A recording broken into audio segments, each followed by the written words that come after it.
What's happening, my beautiful people? My name is Mike LaBelle, and today I'm joined by the lovely, some would say, the great Dan Gaskin. If you're going to the bar, you should promote that. The great Gaskin. The great Gaskin. The great Gaskin, not the Gatsby. Today we're talking about overpowered players, and we're looking at the Bundesliga. If you enjoy the content, please drop a thumbs up, share this around the community. I know a lot of you ask me for cheap players, starter players, overpowered players, all of the above. And I wanted to bring on Dan, so we had a secondary opinion. So it's not just my opinion, it's not just Dan's opinion, but it's of course your opinion as well. We can go back and forth between each other, make this a little more of a conversation piece. Get involved in the comments. Who deserves maybe a little bit more exposure? All of the above. Are you ready? I'm ready. We just put together a list, and Dan and I agreed on the majority of the players. A little bit of back and forth. Yep, we're ready. That's good. And I think some of that always comes down to the same concept. What criteria measures overpowered players? Do I talk with my hands? Clearly.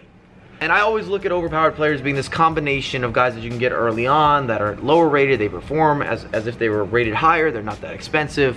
All of that encompassing. I slightly disagree in that I would consider an overpowered player anyone who is used everywhere throughout the meta. So like last year, Mbabu Team of the Year, I would say is overpowered because he's constantly being used. But you're saying Mbabu is one of the best players in the world, so maybe he's statistically correct. And I think you're right in that assumption. So I think it's just a difference of opinion, but I can completely understand where you're coming from. Yeah. If you guys don't follow Dan, I'm gonna link all his social media down below. Make sure to be involved. He is one of the voices that you hear constantly in the competitive scene.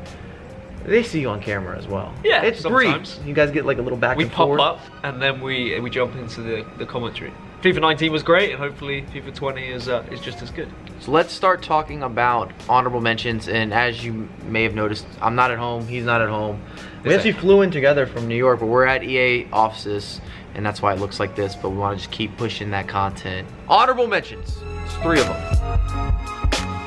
I'm gonna start. And I feel like I had to elbow this one in because Mike wasn't agreeing with me for a while, but Hazard, the right midfielder, 82 rated, 82 pace as well, of course, brother of Eden Hazard, always the underlooked brother, of course, hasn't been able to achieve as much as Eden Hazard. The second Hazard. Yeah, he's how he might be described. Yeah. Hazard could play as a center attacking mid. You might be able to get away with him being a center forward or a secondary striker. And then as a winger, he's capable.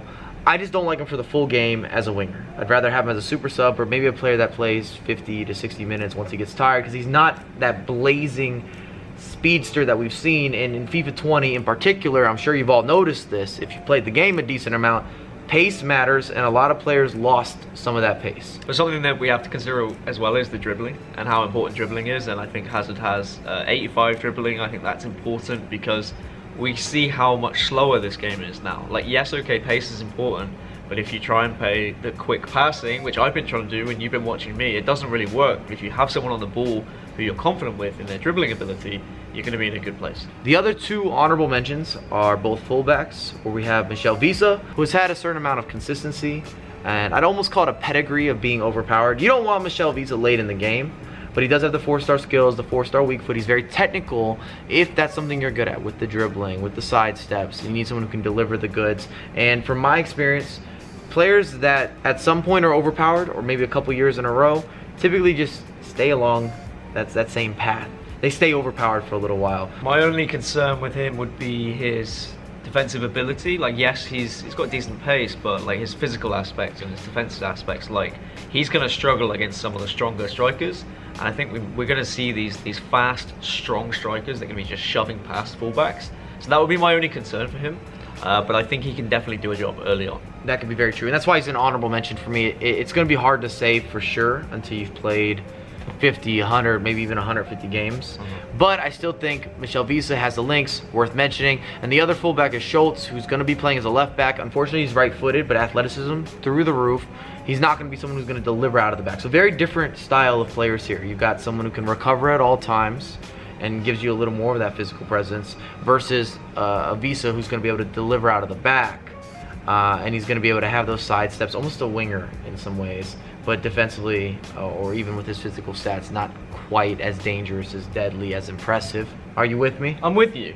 And I think my main point about both of them is they're both German players as well, and how that chemistry is going to come into it, and how German players are predominantly impressive throughout FIFA iterations. Like, it doesn't matter, 19, 20, I mean, like, we have incredible German players throughout several different leagues, not just the Bundesliga, but then also we have other players in the Bundesliga that aren't German, and we've got to look at where they can link up with other people in FIFA 20. And let's call it what it is, we're all building hybrids. Yeah. It doesn't matter if you're a beginner, an intermediate, or advanced player, we are all building hybrids in Ultimate Team relatively quickly. You're not going to just see one league, and that's why nationality is so important. To start off the official countdown, at number 5, and Dan and I battled a little bit in terms of where Bellarabi should end up. Should he have been an honorable mention?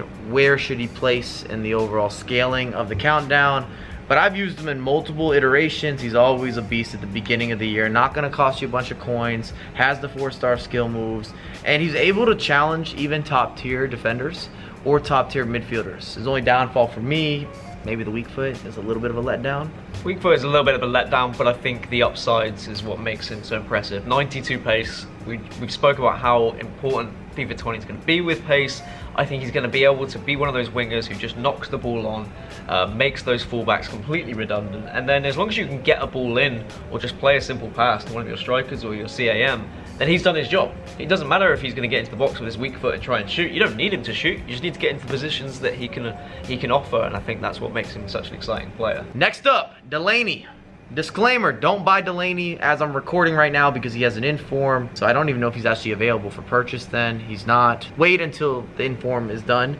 But when you're looking at a midfielder that's going to be able to control things, balance stats, just someone who's easy to use. That's the best way I could introduce Delaney to your team. Decent defensive stats. He's going to work as a CDM. He's going to win the ball back. He's going to be good at cutting passing lanes.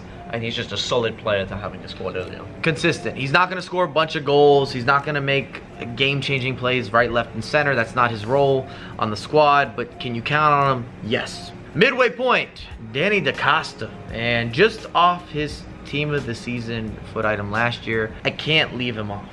He has to be in the top 5 for me. I don't know how big his upside is in this year's installment, especially considering that I've not been conceding many crosses. And that was a really big selling point for him last year because he was able to defend those crosses because he has such good size and just physical stats. Yeah, I think that his height was what made him so impressive, but he still has decent stats all around.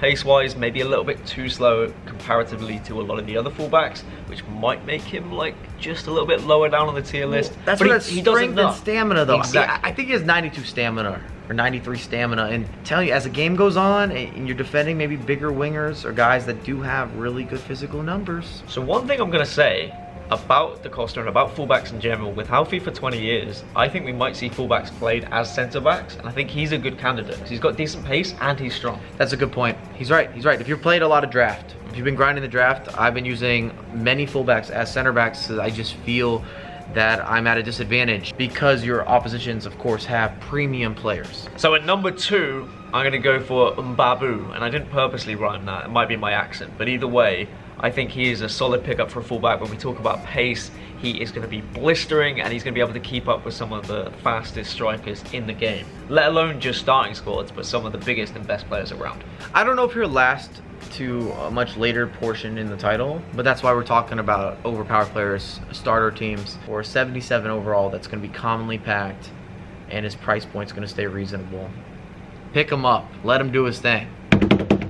And last but not least, can we get a drum roll? Well, you gave us the drum. I delivered a drum roll, but I've got Leon Bailey, who for whatever reason, maybe it's just nationality based, but at this point, when this video is being recorded, you can pick him up for 6,000 coins. Wow. If that's not the definition of a good investment to what your return is, I don't know what you could ask for.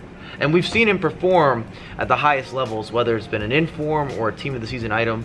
But when you see those upgrades, those iterations, even though it's in a past FIFA, but it shows you that he could be prime time. I also reckon that he could be a monster as a super sub. If you already had a premium team, or you maybe just didn't put your money in the Bundesliga, you didn't make those investments, this guy could come off the bench and disrupt everything. Could change the pace. I think disrupt is a good word. He's not going to be scoring you that many goals. His shooting's not that great, but he's going to get the job done at beating those fullbacks, getting into those positions. He's got great dribbling. His physical isn't that good, but if you can use skill moves, if you can get around those players, then you should be in a great spot.